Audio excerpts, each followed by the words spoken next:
Hello students, आज का topic है एटॉमिक साइज, जिसको हम एटॉमिक रेडियस से रिप्रेजेंट करते हैं। जैसा कि आप जानते हैं कि एटम स्फेरिकल होता है, तो एटम की साइज जो है उसको एटॉमिक रेडियस से फाइंड करते हैं। ऐसे वास्तव में एटम आइसोलेटेड फॉर्म में नहीं होता है, तो इसको जो है हम डायरेक्ट डिफिनीशन नहीं दे सकते हैं, इसको किसी से रिलेट करना पड़ेगा। वैसे अगर एटम को मान लिया जाए ये आइसोलेटेड है, तो उसकी डेफिनेशन क्या होगी? तो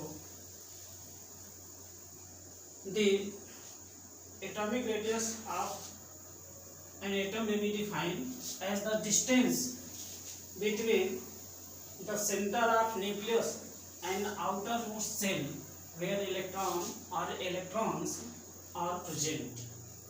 अब यहाँ पर एक एटम को कंसिडर किया गया है, ये आपका न्यूक्लियस है और ये आउटर मोस्ट सेल है। तो आउटर मोस्ट सेल में अब यहाँ पर यह एटम माने फ्लोरीन एटम को दिखाया गया है, जिसके फर्स्ट सेल में 2 इलेक्ट्रॉन है और आउटर मोस्ट सेल में 7 इलेक्ट्रॉन है। तो सेंटर ऑफ न्यूक्लियस से आउटर मोस्ट सेल के बीच के डिस्टेंस को हम क्या कहेंगे? एटॉमिक रेडियस कहेंगे, यानी इसकी एटॉमिक साइज कही जाएगी। तो वास्तव में एटॉमिक साइज को हम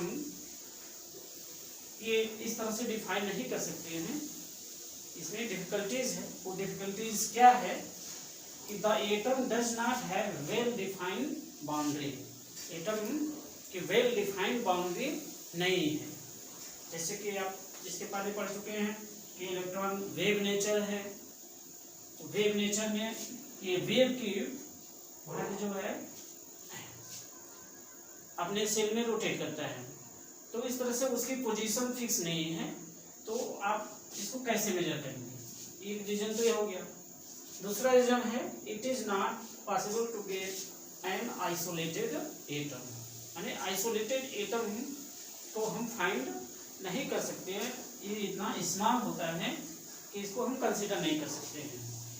थर्ड है the size of atom is very very small. क्या है? Approximately 1.2 angstrom, that is 1.2 into 10⁻10 metre. तो फिर हम कैसे डिफाइन करेंगे एटॉमिक रेडियस को? तो एटम को जो है हम कोई भी एलिमेंट लेते हैं, कोई भी आप मटेरियल लेते हैं, तो हमेशा एटम के कंबाइंड फॉर्म में होता है, मॉलिक्यूल के फॉर्म में होता है। तो the size of atom can be measured by knowing the distance between the atoms in combined state. The distance between the atoms, that is bond length. दो एटम के बीच के डिस्टेंस को हम क्या कहेंगे? Bond length. Generally measured by the technique such as X ray diffraction, electron diffraction, infrared microscopic process, this bond length can be measured. Since bond length are different type of bonds, there are different type of bond form, therefore bond lengths are different, and due to this there are mainly 3 type of bond, and however the bond length change with different type of bonding. Therefore there are 3 type of atomic radius which are commonly used. These are covalent radius, metallic radius जिसे हम crystal radius भी कहते हैं, and wander वाल radius तो अब इसके बाद जो है, इसके बाद टाइप्स ऑफ रेडियस में कोवैलेंट रेडियस लोग देखेंगे। कोवैलेंट रेडियस अब हम लोग डिफाइन करेंगे। जैसे ये कोई A2 मॉलिक्यूल ले लीजिए, इसमें सिंगल कोवैलेंट बॉन्ड बना हो, तो इनके सेंटर के बीच का डिस्टेंस जैसे AA, इसको हम क्या बोलेंगे, बॉन्ड लेंथ कहेंगे, और इसका हाफ जो है कोवैलेंट रेडियस होगा। तो इसको डिफाइन करेंगे, the half of the distance between two nuclei of two like atom bonded together by a single covalent bond is called covalent radius. The half of the distance between two nuclei having like atom bonded together by a single covalent bond is known as covalent radius. अब इसके लिए एक the bond length A2 molecule लिया गया है, यानी इसमें like atom है, जैसे H2 Cl2 N2 O2, तो हम सिंगल बॉन्ड ही कंसीडर करेंगे। मॉलिक्यूल इज DAA, ये बॉन्ड लेंथ को रिप्रेजेंट कर रहा है, तो DAA क्या होगा, दोनों के रेडियस को हम ऐड कर देंगे, RA plus RA, RA plus RA क्या हो जाएगा, 2RA, implies RA is equal to DAA अपन, यानी ये बॉन्ड लेंथ का हाफ हो जाएगा, ठीक है ना। तो बॉन्ड लेंथ का हाफ हो, लाइक मॉलिक्यूल है, सिंगल कोवैलेंट बॉन्ड इनके बीच बना हो, तो इनके न्यूक्लियाई के बीच के डिस्टेंस को हम बॉन्ड लेंथ कहेंगे, और इसका हाफ जो है आपका कोवैलेंट रेडियस कहलाएगा। फॉर एग्जांपल बॉन्ड लेंथ है DHH of hydrogen molecule is 0.74 angstrom, तो देखो कोवैलेंट रेडियस क्या होगा, 0.74 angstrom upon 2, that is 0.37। Bond length Cl of chlorine molecule क्या होता है, 1.98 एंगस्ट्रॉम होगा, तो इसका कोवैलेंट रेडियस क्या हो जाएगा, इस बॉन्ड लेंथ का हाफ होगा, 1.98 upon 2 angstrom, that is 0.99 angstrom. Like atom के लिए आप कोवैलेंट रेडियस फाइंड कर सकते हैं, जैसा कि बताया गया। अगर मान लीजिए हेट्रो एटम्स हैं किसी मॉलिक्यूल में, डायटॉमिक मॉलिक्यूल में हेट्रो एटम में 2 एटम है, तो उसका हम रेडियस कैसे फाइंड करेंगे, तो इसके लिए इन्हें hetero nuclear diatomic molecule, if both atoms are linked by single covalent bond and having nearly same electronegativity, electronegativity क्या है, आप आगे बढ़ेंगे, tendency to attract electron toward itself, यानी किसी एटम को इलेक्ट्रॉन दूसरे के इलेक्ट्रॉन को अपनी ओर अट्रैक्ट करने की जो टेंडेंसी होती है उसको इलेक्ट्रोनेगेटिविटी बोलते हैं। तो नियरली सेम इलेक्ट्रोनेगेटिविटी हो, तो उस समय हम covalent radius of the 2 atom, जो बॉन्ड लेंथ है दोनों के बीच, उसको इस तरह से रिलेट कर सकते हैं, DAB equal to RA plus RB, यानी ये क्या है, हेट्रो न्यूक्लियर एटम्स हैं, दोनों एटम्स क्या हैं, डिफरेंट हैं, तो इनका हम कोवैलेंट रेडियस कैसे फाइंड करेंगे, तो अगर इनका बॉन्ड लेंथ मालूम है और किसी एक का कोवैलेंट रेडियस मालूम है, तो उसके हेल्प से हम दूसरे का कोवैलेंट रेडियस फाइंड कर लेंगे। So knowing the bond length and covalent radius of one atom, the radius of other atom can be determined. For example, हमने HCl लिया है जिसका bond length क्या है, 1.36 एंगस्ट्रॉम है, and radius of hydrogen atom जो है, covalent radius of hydrogen atom is 0.36 angstrom. Then for the radius of fluorine atom, covalent radius of fluorine atom क्या होगा, तो आप इस रिलेशन से निकालेंगे bond length of HCl equal to covalent radius of hydrogen plus covalent ratio of covalent radius of chlorine atom.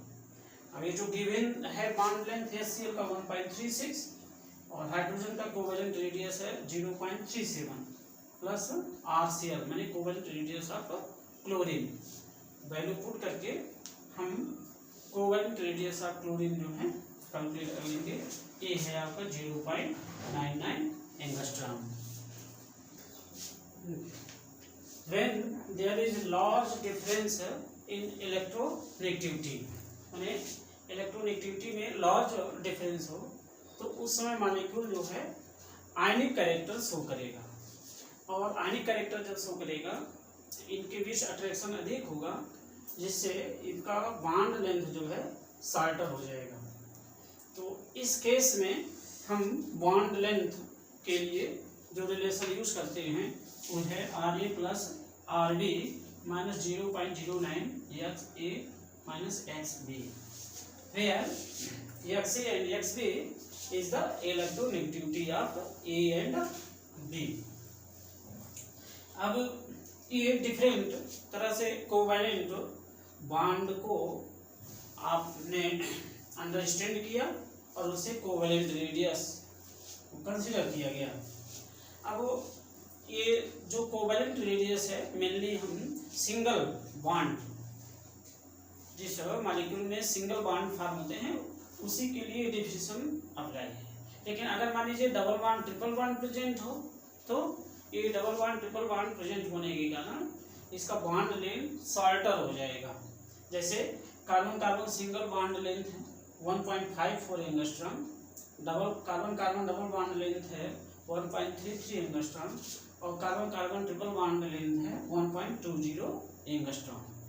ठीक है, तो इसका double bond radius of carbon क्या होगा, इसका हाफ कर देंगे तो ये हो जाएगा 0.665 angstrom and triple bond radius हो जाएगा 1.20/2 दैट इज 0.60 एंगस्ट्रॉम।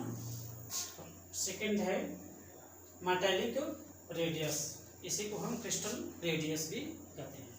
अब जैसे कोई भी मेटल है, मेटल में एटम को एक दूसरे से अटैच्ड कंसीडर किया जाता है। जैसे मान लीजिए कॉपर वायर है तो इसमें प्रत्येक एटम जो है एक दूसरे से अटैच होते हैं, जिसको एक टू एटम्स नेबरिंग एटम को इस तरह से दिखाया गया है।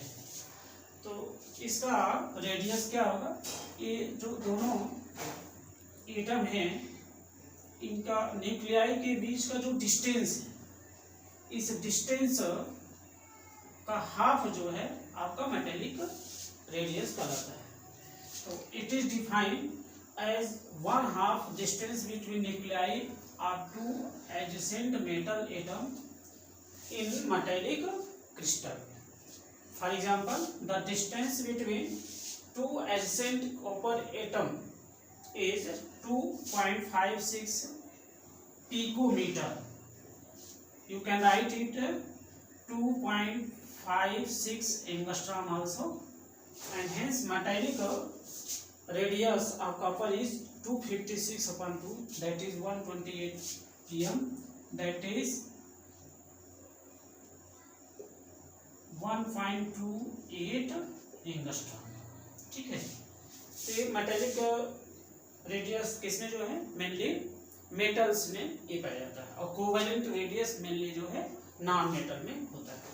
अब इसके बाद थर्ड है वान डेर वाल रेडियस। ये बहुत ही लार्जर रेडियस है in comparison to metallic and covalent radius.